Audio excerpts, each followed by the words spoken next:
The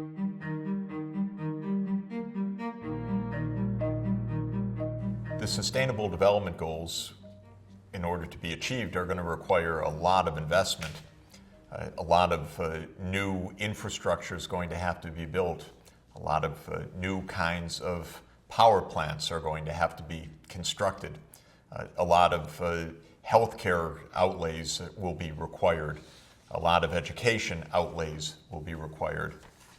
Like anything in building for the future, investing is at the core of achieving the Sustainable Development Goals, and when investment is required, that means mobilizing resources in order to be able to finance those investments. Who's going to pay for the Sustainable Development Goals? How will they be achieved through effective financing?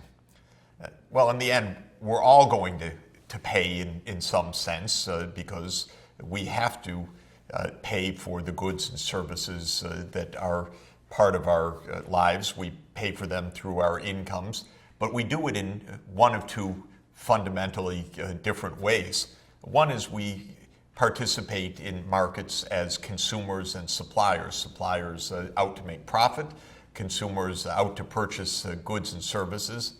And in a market sector of our economy, of course, it is the interaction of supply and demand which both generates the economic activity and provides the motivation for financing. Businesses build factories because they anticipate that they'll make profits from them. Those profits, to an important extent, will come by being able to sell goods and services to the public. The other way that we buy the things that we need is as citizens, paying taxes so that governments can provide public services, whether it's building roads or providing health care or public education or fire and police services or funding the national science foundations of our countries and the scientific research which underpins technological change.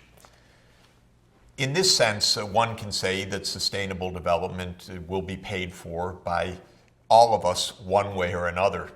But tremendous fights, and sometimes very bitter fights, ensue as to the proper balancing of financing between the market-oriented, profit-seeking investments of business driven by their sales of goods to consumers and the financing that comes through the public sector.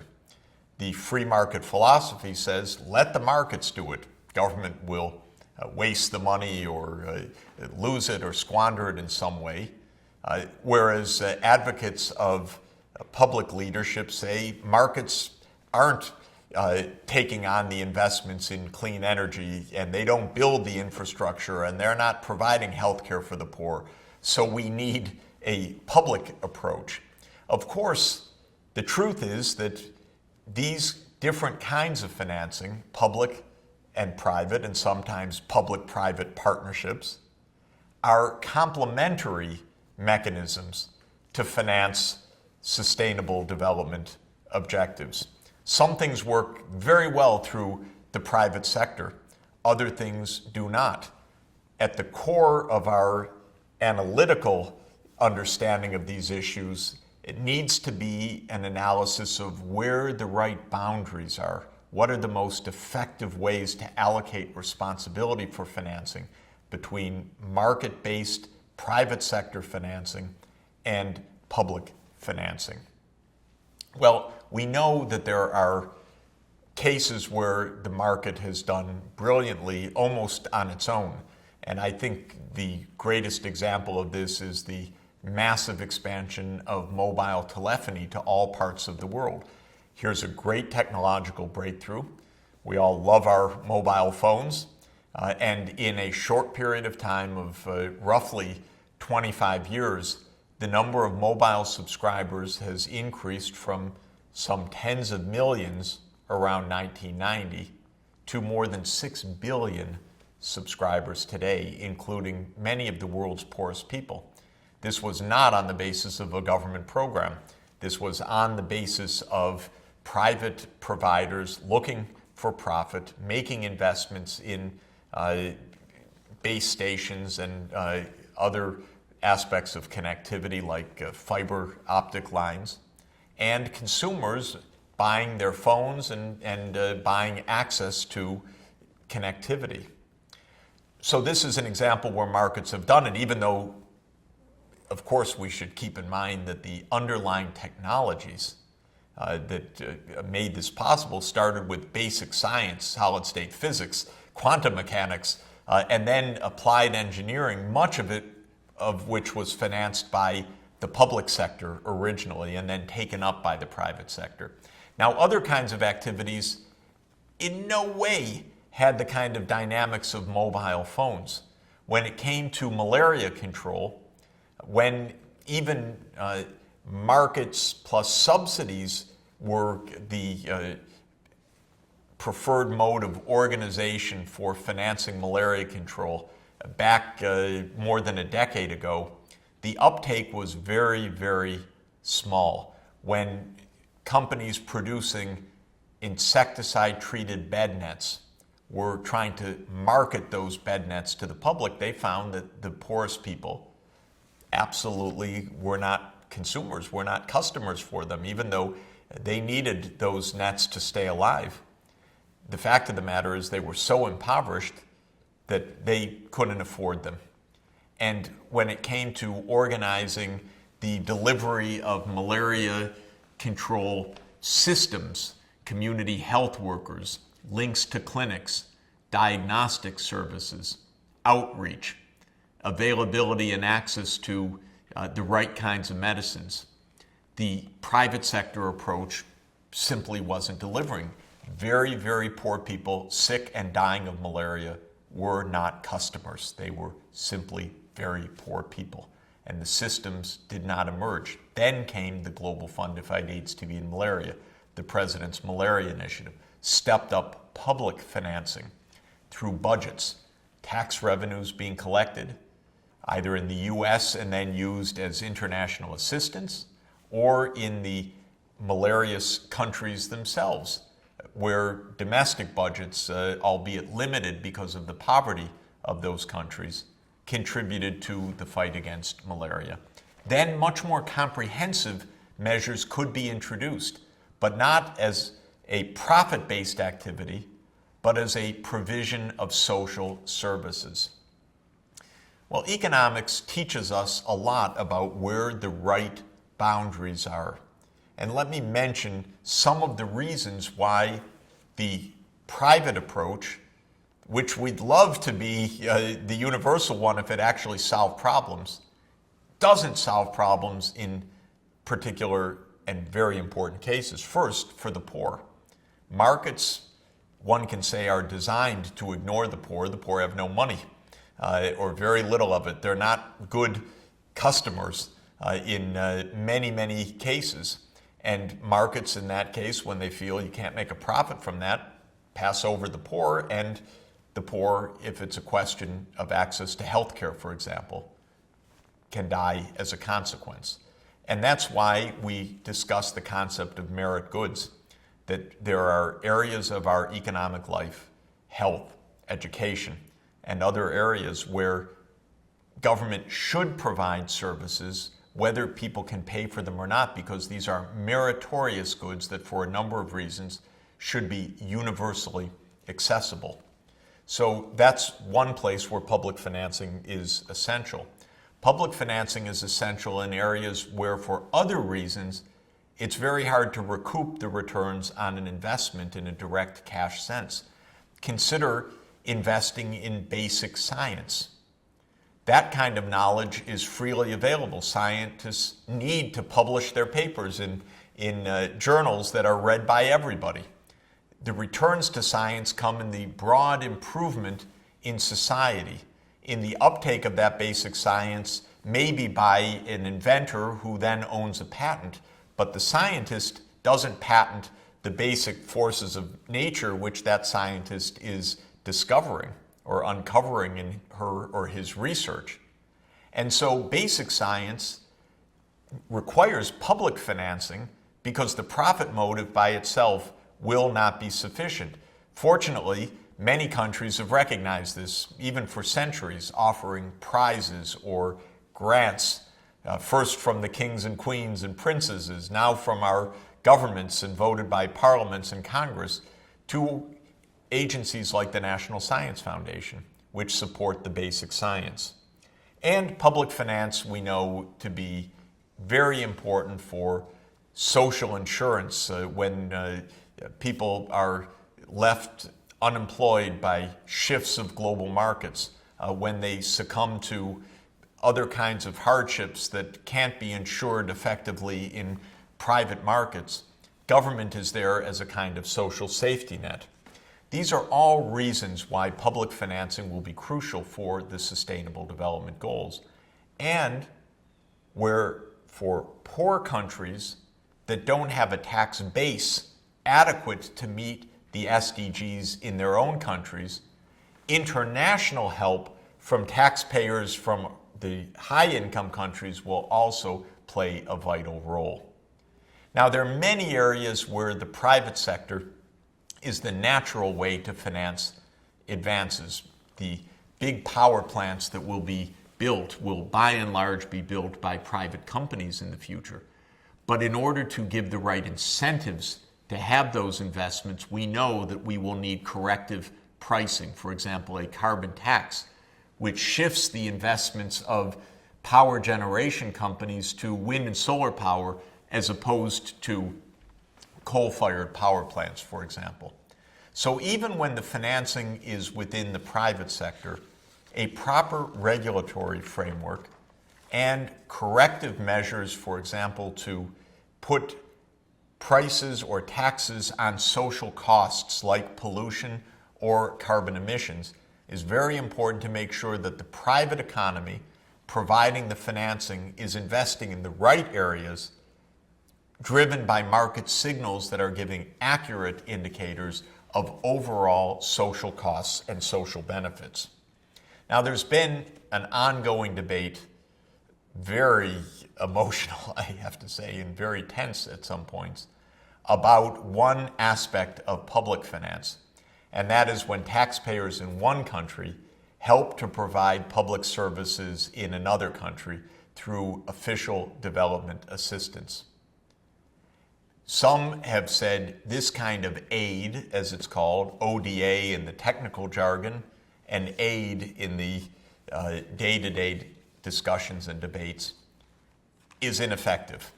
There are harsh critics of foreign aid per se. There are others, and I'm among them, who say that that kind of taxpayer-financed approach, where it's taxpayers in one country helping people in poor countries, is vital and life-saving and crucial for organizations like the Global Fund to Fight AIDS, TB, and Malaria, or PEPFAR, or other international development efforts aimed at helping very poor people. This debate about ODA or aid has been running pretty strongly during the whole period of the Millennium Development Goals, because MDG 8, the eighth of the Millennium Development Goals, calls for increased official development assistance in order to implement the MDGs. Now, how is this debate posed? Let me try to put the sides out there clearly.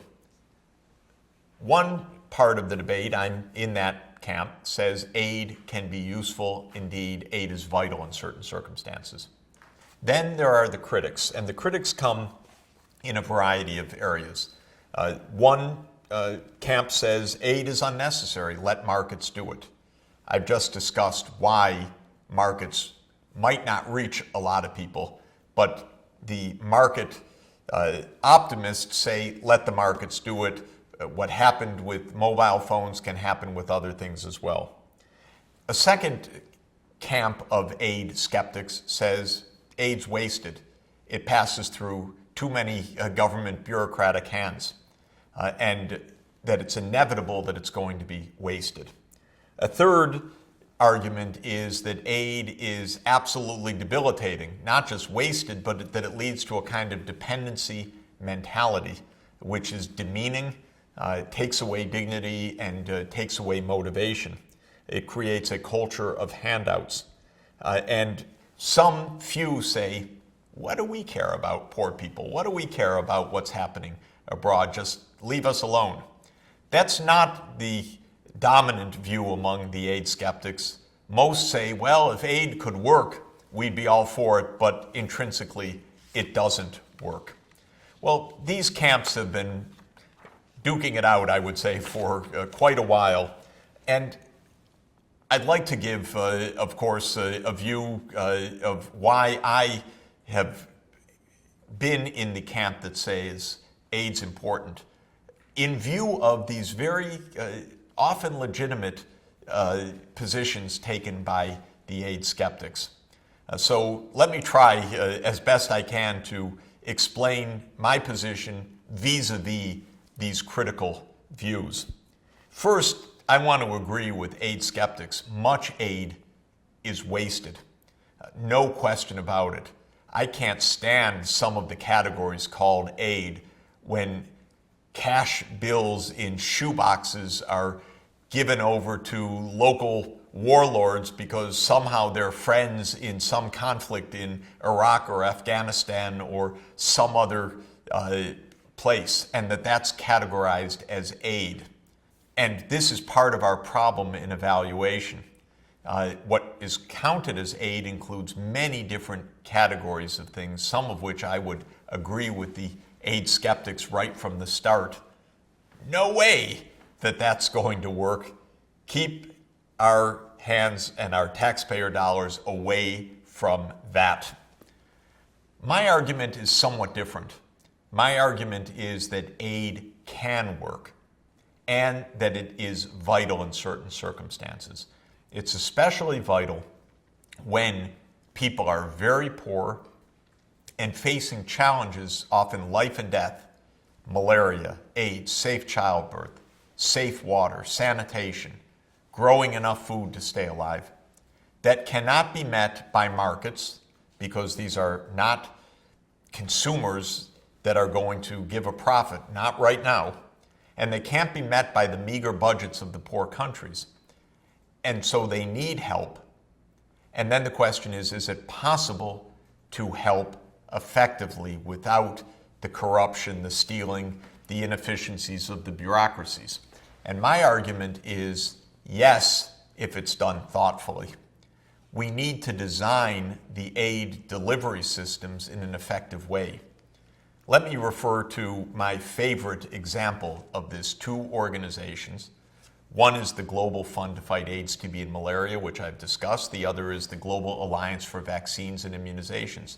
Both of them pool the aid from the richer countries, have an expert process of evaluating proposals for the use of the aid by recipient countries, and then monitor very closely whether that aid is effective. To my mind, that exemplifies the ways that aid can work. Pool the resources of many donors into a common pot so that the process is simplified, streamlined. Put it under careful scrutiny with the expert review and with careful quantitative monitoring and evaluation. Check what's being done. Don't hand over that shoebox to a warlord filled with cash. Rather, have a plan of action that a certain amount of money is going to be used to procure bed nets, anti-malaria medicines, diagnostics, emergency obstetrical equipment, and so forth. And then monitor what happens afterwards by close reading. The evidence, in my view, is quite strong. This kind of aid has worked. So while there were huge skeptics 10 years ago, the Global Fund and Gavi, in the case of immunizations, have both delivered on their word. We've seen the results on the ground. There have been cases of corruption, but because the system is closely monitored, because there are quantified targets, because there is follow-up, even when there is money stolen and there will be in any human system, it's possible to stop, check, correct, and move forward. That kind of feedback system that is so essential. I believe we need more of those pooling mechanisms, more global funds in essence, for health, for education, for safe water and sanitation, for smallholder farming, for access for all to low carbon energy sources, and to mechanisms to protect biodiversity. We have a global environment facility like that has been established under the Convention on Biological Diversity. A major step forward. Funding those global funds properly, managing them with rigor, professionalism, oversight, and therefore efficacy is the hallmark of a successful official development assistance effort. The ideologues often say it just doesn't work, but all they're doing, in my opinion, is lumping together the kinds of policies really doomed to fail with those that are compelling and likely to succeed, and blurring these differences rather than clarifying them and saying, let's go in the direction in which success is very likely. Let me also say we need innovation in financing. We will need a lot more public-private partnerships where private financing is linked also to public financing in a package and to the right kinds of regulatory steps. We'll need this to move to clean energy, to build safe infrastructure. We've had that kind of public-private partnership for technology development and for delivery of new technologies like antiretroviral drugs to fight AIDS. So the point is, official development assistance to be effective and public finance in general to be effective requires a serious process like anything we do. We need to be thinking, planning ahead, backcasting and road mapping, monitoring, evaluating, and updating our strategies. If we do this, and if we provide an adequate level of public finance, the Sustainable Development Goals are in a cost range of 1 to 2 percentage points of our national income for the kind of transformations needed. Maybe if the costs are on the high end, maybe 2 to 3 percentage points of our national income. They won't break the bank, but they won't happen on their own through market forces alone. A clear, effective strategy of official financing, of national budgets for national needs, and of official development assistance for the poorest countries in particular will play a vital role in the success of the Sustainable Development Goals.